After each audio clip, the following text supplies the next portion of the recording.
Good morning. आप science में next topic हम पढ़ेंगे फाइबर टू फैब्रिक, है ना। थर्ड चैप्टर हमने स्टार्ट कर दिया था फाइबर टू फैब्रिक। उसमें हमने पढ़ा था अलग अलग टाइप्स के फाइबर्स किसको कहते हैं, है ना। ये सारी चीज़ें हमने पढ़ा था। फिर उसके बाद हमने कॉटन के बारे में पढ़ा था, कॉटन फाइबर के बारे में, कॉटन को कैसे उगाया जाता है और उसके यूजेस क्या है वो हमने देखे थे। उसके बाद अब हम देखेंगे फ्रॉम फाइबर टू फैब्रिक। अब फाइबर था लंबे लंबे धागे जो बहुत ज़्यादा पतले और थिन होते थे। इन लंबे लंबे धागों से, बहुत थिन धागों से अब फैब्रिक, कपड़े कैसे बनाते हैं वो हम पढ़ेंगे, ठीक है। तो इस प्रोसेस में सबसे पहला जो स्टेप होगा वो है गिनिंग। गिनिंग क्या है? The cotton fibers are separated from their seeds by the process called ginning. Cotton fibres को उसके सीड से अलग करना, उस प्रोसेस को हम क्या कहते हैं? गिनिंग। मान लो ये है कॉटन का सीड और इसके ऊपर इस तरह से कॉटन लगा हुआ है। अब इस कॉटन के सीड से कॉटन को अलग जो करते हैं उसी प्रोसेस को हम क्या कहते हैं? गिनिंग कहते हैं। It was traditionally done by hands using steel combs. पहले ज़माने में ये हाथों हाथों की मदद से किया करता था और हाथ में क्या उठा के करते थे? स्टील के कॉम्स, है ना, जो कॉम्स होते हैं ना स्टील के, उसके ज़रिए हाथ से उसको निकाला जाता था। दिस डेज अब मशीन का रोलर गिन इज़ यूज फॉर गिनिंग। आजकल जो है एक मशीन का यूज़ करते हैं इसको, कॉटन के सीड्स को कॉटन से अलग करने के लिए। उसी मशीन को रोलर गिन कहते हैं, ठीक है। यहाँ पे आप देख सकते हो ये है रोलर गिन मशीन, जिसमें क्या होगा, कॉटन के सीड से कॉटन को अलग करने का एक मशीन है, ठीक है। तो सबसे पहले हमने क्या किया, कॉटन की सीड से कॉटन को अलग किया, उस प्रोसेस को गिनिंग। अब कॉटन मिल गया, कॉटन का आप क्या करेंगे? स्पिनिंग करेंगे। स्पिनिंग क्या होता है? It is the process of changing fibre into yarn। जो बहुत पतले पतले लंबे लंबे धागे जैसे थे ना, अब उन्हीं को मिला के एक मोटा सा, लंबा सा, मजबूत सा एक और धागा बनाते, जिसको हम क्या कहते हैं? yarn कहते हैं, ठीक है। Spinning draws out the short fibres from the cotton wool and twist them together into a long continuous thread called yarn।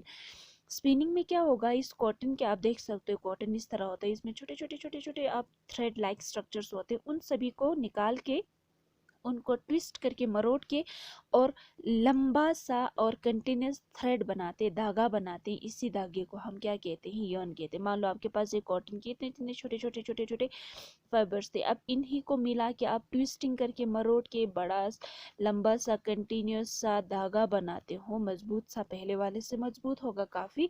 उस धागे को हम क्या कहते हैं? yarn कहते हैं, ठीक है। A simple device use for spinning is a hand spindle और टकली। एक स्पिनिंग करने के लिए एक सिंपल सा मशीन होता है जो हाथों से चलाया जाता है, उसको स्पिंडल या टकली कहते हैं। और एक और हाथ से चलाया जाने वाला मशीन है जिसको चरखा कहते हैं। आप अच्छे से जानते हो, चरखा गांधी जी ने जो स्टार्ट किया था, ठीक है, उसके ज़रिए भी स्पिनिंग करती हैं। In rural areas people still use चरखा फॉर मेकिंग थ्रेड और yarn फ्रॉम कॉटन। गांव में आजकल भी लोग अभी भी चरखे का यूज़ करते हैं इस कॉटन के फाइबर से yarn को बनाने के लिए। स्पिनिंग और of yarn on large scale is done on spinning machine. अगर बहुत ज़्यादा स्पिनिंग करना हो, बहुत ज़्यादा कॉटन के फाइबर्स को yarn में बदलना हो, तो स्पिनिंग मशीन का भी इस्तेमाल करते हैं। तो पहला हो गया गिनिंग, दूसरा हो गया स्पिनिंग। अब यान बन गया, यान बनने के बाद अब उस यान का हम क्या करेंगे? वीविंग करेंगे, ठीक है। अब वीविंग क्या है? It is the process to convert yarn into cloth. अब हमारे पास जो यान आया, जो लंबे लंबे धागे थे जिसको हमने फाइबर्स को मरोड़ के, उसको ट्विस्ट करके बनाया, ये मान लो हमारे पास यान है। अब इस यान से कपड़ा बनाने को हम क्या कहते हैं? वीविंग कहते हैं। The process of arranging two sets of yarn together to make a fabric is called your weaving. दो यान का आप मिला देते हो, दो यान को ट्विस्ट करते हो, मरोड़ते हो, तो हमारा क्या बन जाता है? कपड़े बन जाते हैं। उसी को हम क्या कहते हैं? वीविंग कहते हैं। The process of weaving is done in loom. एक फैक्ट्री है जहाँ पे इस तरह से वीविंग किया जाता है, उसको हम कहते हैं loom. Weaving is done manually on handloom. Handloom जो होते हैं वहाँ पे हाथों से वर्कर्स जो है अपने हाथों से इन यार्न से कपड़े बनाते हैं। Viewers weaving on a small scale use handlooms. जो छोटे छोटे फैक्ट्रियाँ होते हैं ना, स्मॉल स्केल इंडस्ट्रीज, वहाँ पे जो वर्कर्स होते हैं, वीवर्स होते हैं, वो अपने हाथों से ही इस तरह से वीविंग करते हैं।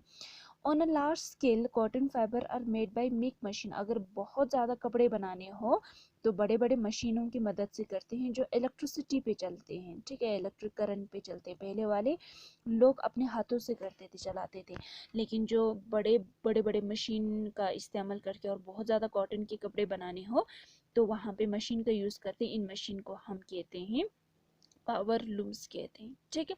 उसके बाद है अब कपड़े बन गए, कपड़े बनने के बाद नेक्स्ट है हमारा नीटिंग, ठीक है।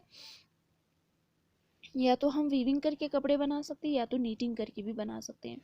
You must have seen a lady knitting a sweater और muffler with the help of 2 knitting needles. आपने बहुत बार देखा होगा इस तरह जो औरतें होते हैं वो नीटिंग नीडल्स की मदद से कपड़े को स्वेटर्स बनाते हैं, सॉक्स बनाते हैं ना इन yarn से, ठीक है। आपने बहुत बार देखा होगा अपने घर पे। In knitting a single yarn is use to make a piece of fabric. Knitting में क्या होगा, एक ही फाइबर से हम एक ही टाइप के फैब्रिक बना सकते हैं, एक ही फाइबर से, ठीक है।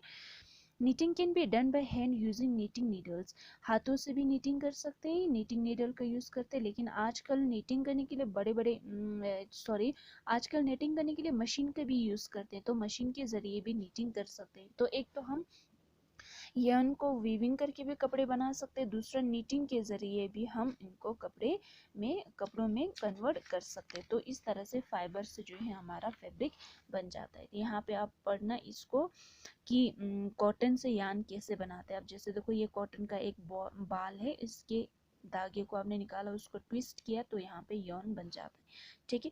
यहाँ पे महात्मा गांधी के बारे में बताया कि महात्मा गांधी ने चरखा का यूज़ करके जो अपने कपड़े बनाते थे चरखे की मदद से करते थे, और ये इंडिपेंडेंट मूवमेंट का एक हिस्सा भी बन गया था। लोगों को ये इनकरेज करने के लिए जो कि आप अपने देश में अपने घर में बने हुए कपड़े पहनो, है ना। और जो ब्रिटिश थे, ब्रिटेन थे, उनके बड़े बड़े फैक्ट्रीज में जो कपड़े बनते थे उनको यूज़ करना बंद कर दो ताकि हम अपने चीज़ों को इस्तेमाल कर सकते हैं। तो यहाँ पे ही आप पढ़ सकते हो, ठीक है। एक और एक्टिविटी है, आपको क्या करना है, किस तरह से हम यौन से वीविंग कर सकते हैं। एक पेपर के ज़रिए भी आपको यहाँ पे दिखाया गया, जहाँ देखो आप यहाँ पे पेपर की स्ट्रिप्स है, ये है यौन, और पेपर की स्ट्रिप्स यहाँ पे बड़ा दिखा है लेकिन यौन बहुत पतले होते हैं, ठीक है।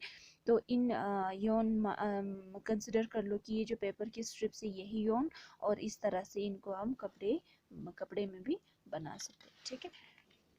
यहाँ पे एक और एक्टिविटी आपको क्या करना है, फाइबर से फैब्रिक कैसे बनता है वो आपको यहाँ पे दिया गया। देखो यहाँ पे जैसे ये एक कपड़ा है ना, तो यहाँ से आप एक और धागा निकाल के देखोगे तो वो बन जाएगा यौन। अगर इस धागे को और ज़्यादा खोल के आप देखोगे और बहुत बहुत पतले होंगे, वो फिर हमारे क्या बन जाएंगे, फाइबर। तो यहाँ पे कंक्लूजन क्या मिलता है, कॉटन प्लांट को सबसे पहले गिनिंग करते हैं। गिनिंग का मतलब क्या था, कॉटन की सीड से कॉटन को अलग करना। कॉटन को अलग करने के बाद कॉटन के फाइबर हमें मिल जाते हैं, फिर फाइबर का हम स्पिनिंग करते हैं, उनको ट्विस्टिंग करके यॉन बनाते हैं। फिर यॉन बनने के बाद उसको वीविंग करते हैं, उनको एक दूसरे से मिला देते हैं, मिलाने के बाद वीविंग प्रोसेस करते हैं और वहाँ पे हमारा कॉटन के कपड़े बन जाते हैं। तो इस तरह से हम फाइबर से लेके फैब्रिक तक इस तरह से कॉटन के फाइबर को फैब्रिक में बदल देते हैं, इस तरह से कपड़े बनाए जाते हैं, ठीक है। उसके बाद कल हम जूट के बारे में पढ़ेंगे। जूट भी एक टाइप के प्लांट फाइबर है, ठीक है।